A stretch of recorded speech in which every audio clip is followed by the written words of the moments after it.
You are about to listen to a story inspired by Wegainst, a creature collecting universe. To know more about Wegainst games, stories, books, and apps, access wegainst.com. Now, enjoy the journey where we take your imagination to another world.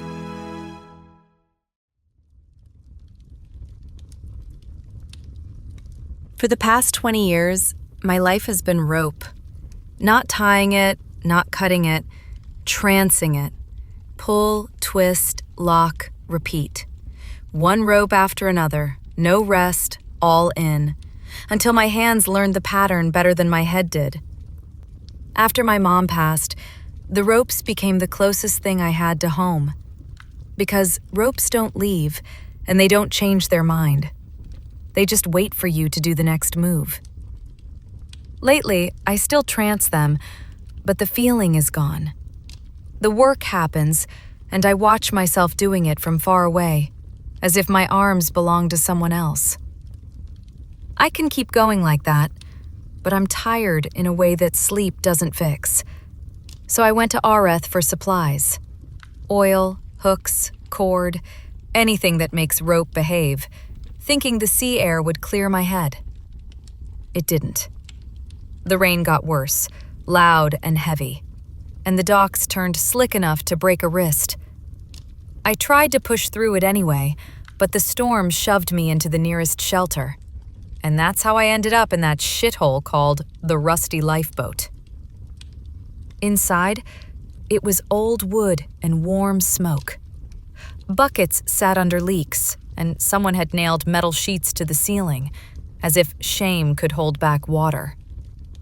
The floor had that damp smell that never goes away, the smell of a place that dries for an hour and then gets soaked again. I took the back seat where the light couldn't find me too well, set my supplies bag by my foot, and kept my shoulders small. My hands smelled like rope tar. My knuckles were scraped. I ordered the cheapest strong drink and stared into it until my eyes stopped trying to focus on anything. That's when something grabbed my boot, a firm grip that made my foot feel claned, and the surprise ran up my leg before I could decide what emotion to attach to it.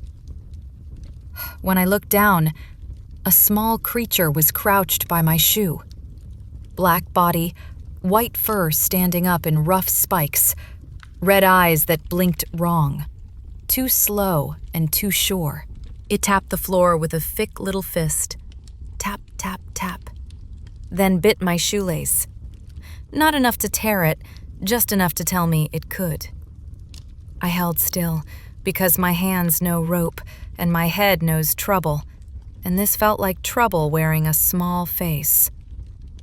The bartender spoke without looking over. "Don't kick it." "I wasn't going to," I said, and my voice came out flatter than I meant. "Good," he replied. "It'll bite you anyway." The creature climbed onto my knee, warm and breathing fast, and the weight of it made my thigh tense without permission. It sniffed my jacket, then made a low sound in its throat. Approval, maybe, or hunger. And I hated how my brain tried to make it cute, because it wasn't cute at all. It was alert, and it was deciding things. A woman sat across from me, quiet enough that I didn't notice until she was already there. Guild coat, dry hair, calm eyes that didn't flinch at the creature on my leg. Her left hand was missing a finger, an old scar, clean heel, the kind that comes from a moment you don't get to redo. She looked at the creature like she'd met it before, or met something like it before, and she said one word: Apex. The creature's ears twitched, as if the name fit a slot inside it. It tapped my knee.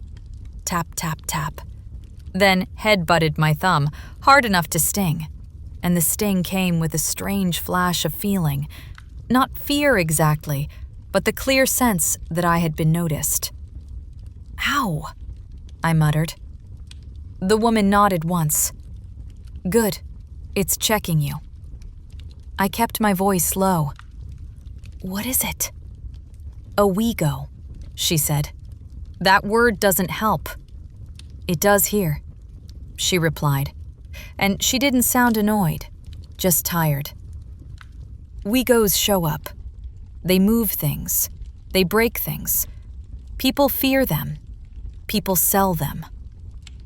Apex hopped onto the table and puffed up, tiny chest out, teeth showing. Its red eyes moved across the room like it was counting bodies, and I followed its gaze. Across the tavern, a man with gold teeth noticed us. He leaned to his friend and pointed, and his friend smiled in a slow, hungry way that made my skin tighten. The woman saw it too, because she shifted her posture by a hair, and that small shift told me she was paying attention to exits. She didn't look at them. She looked at me. "Don't let anyone touch it." "Why?"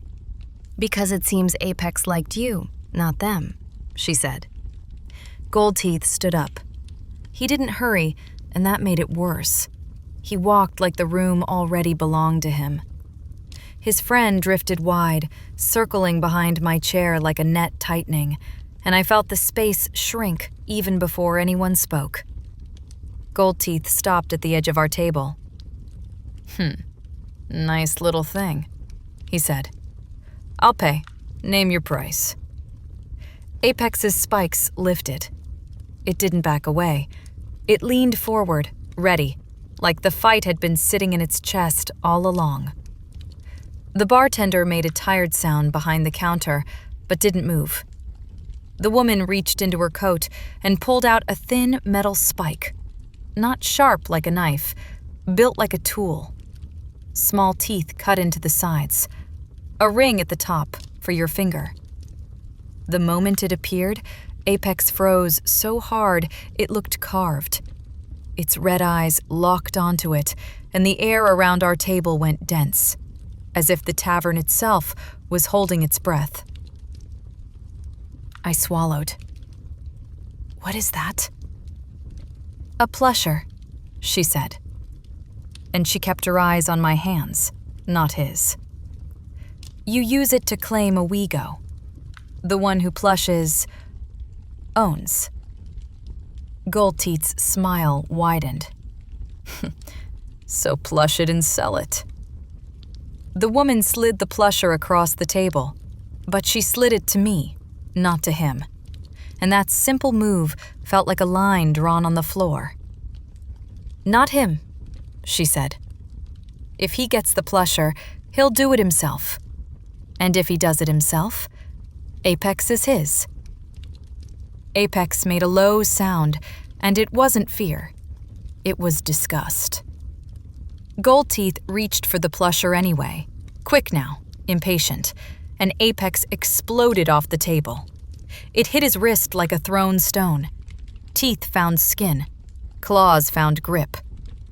Gold Teeth yelped and tried to fling it off, but Apex didn't cling like an animal. It moved like a fighter, letting go at the right moment, landing low, then snapping back in to bite again. A stool scraped, a cup shattered. Someone cursed and stumbled back, and the whole room leaned away from our corner as if violence had a smell. Gold Teeth swung hard with his free hand. Apex ducked, sprang, and head-butted his knuckles with its skull like it was made of iron. Gold Teeth hissed, shook his hand, then grabbed a bottle and raised it. The friend behind me lunged in. I felt fingers clamp my shoulder, and my body reacted before my brain did. I twisted, the way I twist rope when it tries to slip, and my chair leg caught his shin. He stumbled, and I brought my elbow back into his ribs. It wasn't clean, but it landed, and the air left him with a wet grunt. Apex saw the bottle rise. It launched straight at Gold Teeth's face. Gold Teeth caught it midair, fingers crushing into Apex's small body, and Apex screamed. A real sound that made my stomach drop. Gold Teeth lifted it like he meant to slam it into the floor, and the room flinched all at once. The woman shoved the plusherish into my palm. The metal bit my skin with its weight, and my hand stopped shaking because my hand knows tools. "Now," she said, "if you want this to stay a fight and not become a killing, you plush it." "I don't," I started, but Gold Teeth was already moving. Apex's red eyes snapped toward me from inside Gold Teeth's grip, and in that blink, I understood something without words. Apex wasn't begging. Apex was deciding. It twisted its head, hard, forcing its own forehead toward my hand, like it was offering the target. Like it was choosing me and making sure the ritual had a chance to happen. My mouth went dry. The woman leaned close, fast. "Say it," she said. "Words lock the ritual." I raised the plusher. Gold Teeth jerked Apex closer to himself to control it, and that mistake brought Apex's head right into line. Apex pushed into it, meeting the tool halfway, like a fighter meeting a punch. I spoke the phrase low and flat, the way you speak a knot you can't undo. By stitch and spike. I pushed. The plusher slid in with a soft sound. For half a heartbeat, the whole tavern went silent. Not because people chose quiet, but because the air got squeezed. Apex's body snapped rigid. Its head tilted back, arms down, legs down. Then, it lifted. Levitation, clean and unnatural, like strings pulled it upward from the ceiling. Light crawled under its fur in fast veins, and the first pulse hit like a drum in my teeth. The second pulse was brighter, sharper, and the lantern flame stretched sideways as if it wanted to escape. The third pulse made my hair stand up on my arms, and the boards under my boots vibrated like something huge had just turned one notch below us. Apex hung there, exposed, chest still, held in the air like a verdict. Gold Teeth tried to step forward. He couldn't.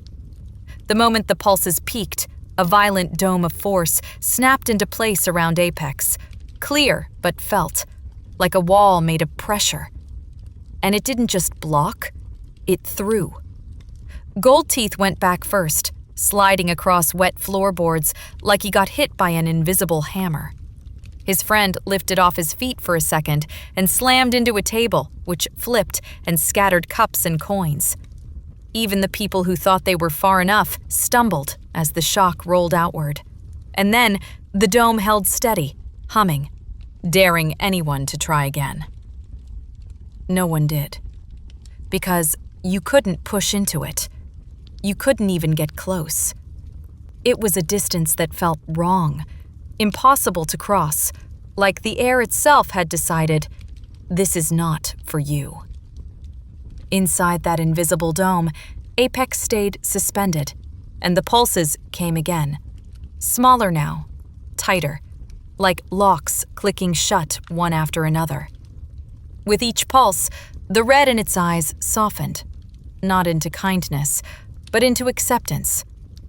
It wasn't surrender. It was consent, given on its own terms. And then, like a switch flipping at the end of a long pull, the life in its muscles went quiet. Apex dropped. Not falling like meat, falling like fabric.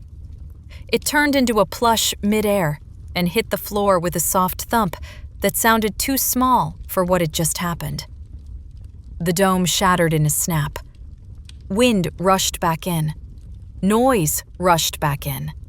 People gasped like they'd been underwater.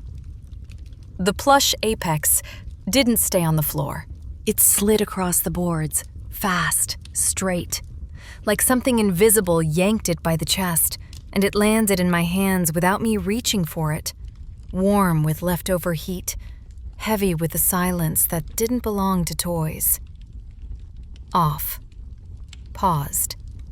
Stand by. Apex's eyes were still angry, but there was nothing moving behind them right now. Just a strange aura, like the air around it remembered the pulses. Gold Teeth sat up, stunned, rubbing his jaw as if it had been hit, even though nothing touched it. He stared at the plush in my grip, and his face changed. Greed came back first, then fear. He laughed once, short. "So it's a plush now. Easy." The woman's voice cut in. "Easy to hold, not easy to own." Pfft. Gold Teeth spat on the floor. "What if I steal it?" "You can steal fabric," she said. "You can't steal claim." She paused. "And Wegos doesn't forgive." I looked down at the ring at the top of the plusher, still seated in the plush's head like a hook in a knot. My thumb slid into it. The metal was warm. Too warm. Like the ritual had left heat behind on purpose. Gold Teeth leaned in, careful now. "Last chance. Hand it over, and you walk out." The woman spoke to me, not to them. "This is Wegainst," she said. "Not get a Wego and hide behind it. If you pull that spike, you step into the fight too." I held the plush tighter, and the motion pulled an old feeling through me. Rope tension. The moment before a lock sets. The moment where you either commit to the pull or you lose control of the line. I didn't want to be chosen by anything tonight. But Apex had already shoved its head into my hand, and the ritual had already answered. The room waited. Gold Teeth waited. My breath felt loud in my chest. The woman's voice dropped, almost gentle. "Don't wake it because you're scared," she said. "Wake it because you mean it." I looked down at Apex, quiet and off, and I thought about ropes. If you don't choose the pull, someone else chooses it for you. I took one breath, and it felt like a decision. "By stitch and spike," I said again. Then I pulled. This story isn't over just yet. To be continued in the next episode.